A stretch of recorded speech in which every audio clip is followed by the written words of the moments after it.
அண்மை செய்தி. நெல்லையப்பர் காந்திமதி அம்பாள் கோயிலில் ஆனை பெருந்திருவிழா தொடங்கியிருக்கிறது. அண்மை செய்தியாக பார்க்கிறோம். நெல்லை மாவட்டம் நெல்லையப்பர் காந்திமதி அம்பாள் கோவில் ஆனை பெருந்திருவிழா தேரோட்டம் துவங்கியிருக்கிறது. அண்மை செய்தியாக பார்க்கிறோம்.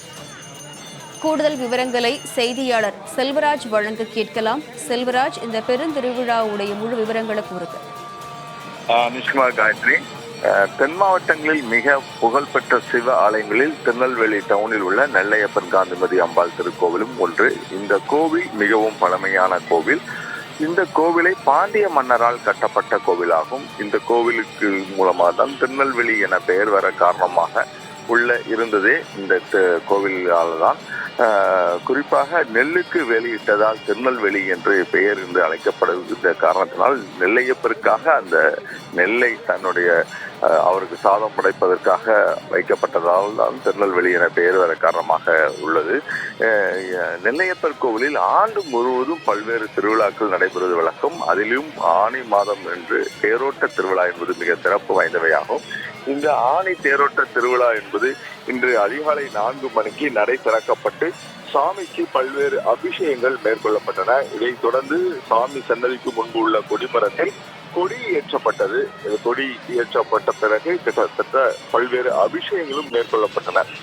இந்த அபிஷேகங்கள் மேற்கொள்ளப்பட்டு பின்னர் இந்த கொடிமரத்திற்கான மகா தீபாராதனை காட்டப்பட்டது. கொடிமரத்துக்கு 18 வகையான சிறப்பு அபிஷேகங்களும் மேற்கொள்ளப்பட்டு அலங்கார தீபாராதனை நடைபெற்றது. கொடிமரத்தை முன்னிட்டு கொடிமரம் கோவில் வளாகத்துக்கு முழுவதுமே வண்ண வண்ண விளக்குகளால் அலங்கரிக்கப்பட்டன.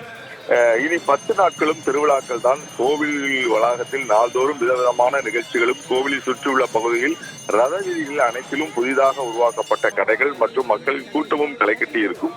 இந்த நிகழ்ச்சியில் ஆயிரக்கணக்கான பக்தர்கள் கலந்து கொண்டு தற்போது சாமி தரிசனம் மேற்கொண்டு வருகிறார்கள். இந்த திருவிழாவின் முக்கிய நிகழ்ச்சியாக வருகின்ற 28ஆம் தேதி தேரோட்ட திருவிழா என்பது நடைபெறுகிறது. ஆசியாவிலே 2வதாக மிகப்பெரிய சிவாலயமாக இந்த கோவிலின் பெயர் பெற்ற கோவிலாகவும், தமிழகத்தில் 3வது பெரிய தேராகவும் 450 டன் கொண்ட இந்த தேர் வருகின்ற 28ஆம் தேதி பக்தர்கள் மூலமாக இழுக்கப்படுகின்றன. தொடர்ந்து தனி சிறப்பாகவும் உள்ளது. இந்த திருவிழாவில் நடைபெறும் 10 நாட்களும் சுவாமி அம்பாளுக்கு வீதி உலாவும் பக்தர்களுக்கு காட்சி அளிக்கும் நிகழ்ச்சியும் நடைபெறுகிறது. இதை ஒட்டி இன்று காலையிலிருந்தே கோவிலில் பலர் பக்தர்கள் தங்களுடைய சாமி தரிசனத்தை மேற்கொண்டு வருகிறார்கள். தொடர்ந்து பக்தர்களின் கூட்டமும் மிக அலைமோதி கொண்டிருக்கிறது. கூடுதல் விவரங்களை வழங்கியமைக்கு நன்றி செல்வராஜ்.